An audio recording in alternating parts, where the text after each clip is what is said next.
సహకార సంస్థ లిమిటెడ్గా ఇటీవల రాష్ట్ర ప్రభుత్వం రాష్ట్ర బీసీ సంక్షేమ శాఖ మంత్రి పొన్నం ప్రభాకర్ గారి ఆధ్వర్యంలో ఉన్నటువంటి సంక్షేమ శాఖ ద్వారా గౌరవ ముఖ్యమంత్రి రేవంత్ రెడ్డి గారు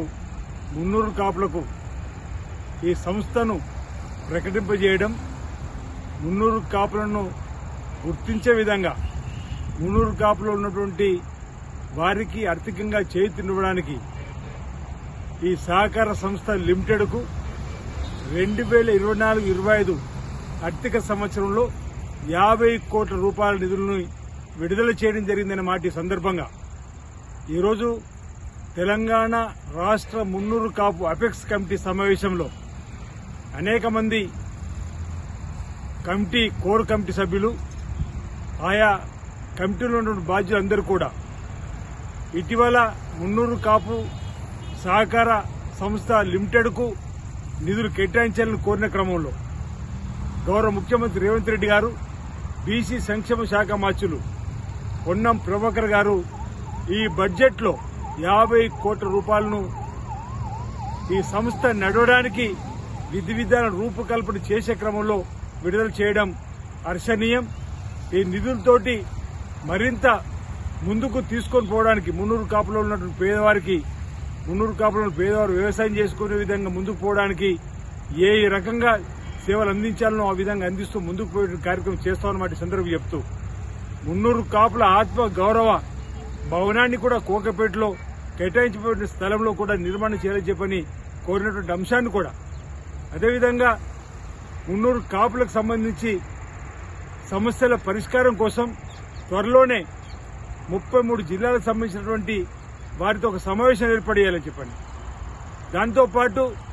సమస్యల పరిష్కారం కోసం ఏ కార్యక్రమాలు తీసుకొని పోవాలనో వాటన్నిటి కూడా ముందుకు తీసుకొని పోవడానికి కోసం మీ వెంట ఉంటామన్న మాట ఈ సందర్భంగా అపెక్స్ కమిటీలో చెప్పడం జరిగిందన్న మాట చెబుతూ ప్రధానంగా ఈ అపెక్స్ కమిటీ చైర్మన్ గా నన్ను నియమించినందుకు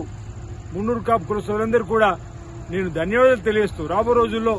మున్నూరు కాపుల అభివృద్ధి కోసం పాటుపడుతూ ముందుకు సాగుతానని చెప్పి సందర్భంగా తెలియజేస్తా ఉన్నాను.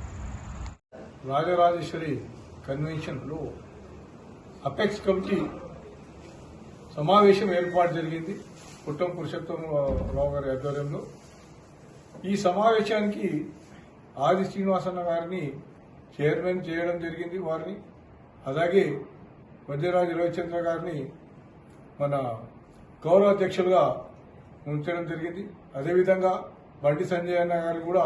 గౌరవ అధ్యక్షులుగా ఉంచడం జరిగింది, తీర్మానించడం జరిగింది. ఈ ముగ్గురు కూడా మా పెద్ద ఎత్తున పెద్ద అండదండలుగా ఉంటారని చెప్పేసి ఈ మున్నూరు కాపు సమాజం అంతా కూడా ఏకతాటిగా వారిని పొగుడుతూ అన్న ఆదిశన్న గారికి వెంటనే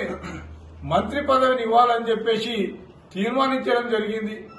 కాబట్టి ఈ వెంటనే రేవంత్ గారికి ముఖ్యమంత్రి గారికి విజ్ఞప్తి చేసేది ఏంటంటే వెంటనే ఆదిశన్న మున్నూరు కాపు ముందు బిడ్డలకు వెంటనే ఒక మంత్రి పదవి ఇవ్వాలని చెప్పి వారికి సరైన గౌరవం ఇవ్వాలని చెప్పేసి సభాముఖంగా తీర్మానించడం జరిగింది. అదేవిధంగా మున్నూరు కాపు కోఆపరేటివ్ సొసైటీ పెద్దలు పొన్నం ప్రభాకర్ గారు, ముఖ్యమంత్రి గారు ఇవ్వడంతో ఈరోజు ఆ విషయాన్ని అన్న ఆదిశన్న వెంటనే మా సమావేశంలో చెప్పడంతో అందరు హర్షధ్వానాలతో వారు 50 కోట్లు ఇచ్చే మధ్యన 50 కోట్లు ఇవ్వడం జరిగిందని చెప్పడంతోనే అందరు హర్షధ్వానాలు తెలియజేశారు. వారికి ఈ సందర్భంగా అభినందనలు తెలియజేస్తూ ఇచ్చినందుకు గాను మరీ ముందుకు రాబోయే కాలంలో బడ్జెట్లో కనీసం 100 కోట్ల బడ్జెట్ అయినా మాకు కేటాయించాలని చెప్పేసి ఈ సమావేశంలో తీర్మానించడం జరిగింది. అదే దానికి గాను ఈ అవకాశం ఇచ్చినందుకు అపెక్స్ కమిటీ వారికి అందరికీ కూడా పేరు పేరున ధన్యవాదాలు తెలియజేస్తూ ఇంతటితో ముగిస్తున్నాం. ఈరోజు శ్రీ రాజరాజేశ్వరి గార్డెన్ లో రాష్ట్ర స్థాయి అపెక్స్ కౌన్సిల్ సమావేశము జరిగింది. సమావేశంలో ఏదైతే రాష్ట్ర ప్రభుత్వం ఈ మన Munnuru Kapu cooperative society limited ఏదైతే ఇవ్వడం జరిగిందో దానికి రాష్ట్ర ముఖ్యమంత్రి గారికి అదేవిధంగా రాష్ట్ర బీసీ మంత్రివర్యులు పొన్నం ప్రభాకర్ గారికి కృతజ్ఞత తెలుపుతూ తీర్మానం చేయడం జరిగింది. మరి అదేవిధంగా ఆ కార్పొరేషన్ కు నిధుల విషయమై ఈ రోజు వరకు మరి పెద్ద ఎత్తున ఆందోళన జరుగుతున్న విషయం కూడా తెలుసు. అందులో భాగంగానే ఈ రోజు మన గౌరవ చైర్మన్ అయిన మన ఆది శ్రీనివాస్ గారు సమావేశంలో ఉండి 50,000 రూపాయలు 50 లక్షల రూపాయలు ఏదైతే 50 కోట్ల రూపాయలు ఏదైతే ఇవ్వడం జరిగిందని చెప్పడంతో అది కూడా ప్రభుత్వానికి కృతజ్ఞత తెలుపుతూ తీర్మానిస్తూనే ఏదైతే పెద్ద ఎత్తున ఈ తెలంగాణ ప్రాంతంలో చేస్తున్న మున్నూరు కాపులకు 50 కోట్లు సరిపోవు కాబట్టి ఖచ్చితంగా వాటిని పెంచడానికి మరి వచ్చే బడ్జెట్ లో కానీ ఈ బడ్జెట్ లో కానీ అవకాశం ఉన్న మేరకు ఇంకా నిధులు పెంచాలని కోరుతూ తీర్మానించడం. అదేవిధంగా ముఖ్యంగా ఈ రోజు ఏదైతే మరి రాష్ట్ర మంత్రివర్గంలో కూడా మున్నూరు కాపులకు ప్రాతినిధ్యం లేదు అనే విషయాన్ని చాలా చర్చించి మరి స్వతంత్రం వచ్చినప్పటి నుంచి మున్నూరు కాపులకు మంత్రివర్గంలో సరియైన స్థానము అన్ని ప్రభుత్వాలు ఇచ్చుకుంటూ వచ్చినాయి. మరి ఈ ప్రభుత్వం ఏదైతే రేవంత్ రెడ్డి గారి ముఖ్యమంత్రిగా ఉన్న నేతృత్వం నడుస్తున్న ప్రభుత్వం కూడా మంత్రివర్గంలో స్థానం కల్పించాలని, మంత్రివర్గంలో స్థానం కల్పించే మున్నూరు కాపులు సంతోషిస్తారని, ఖచ్చితంగా ఏదైతే మంత్రివర్గం ఏర్పాట్లో మున్నూరు కాపులకు సరైన స్థానం ఇవ్వాలని సందర్భంలో మన భక్తులంతా ముక్త కంఠంతో ప్రభుత్వాన్ని కోరడం జరిగింది.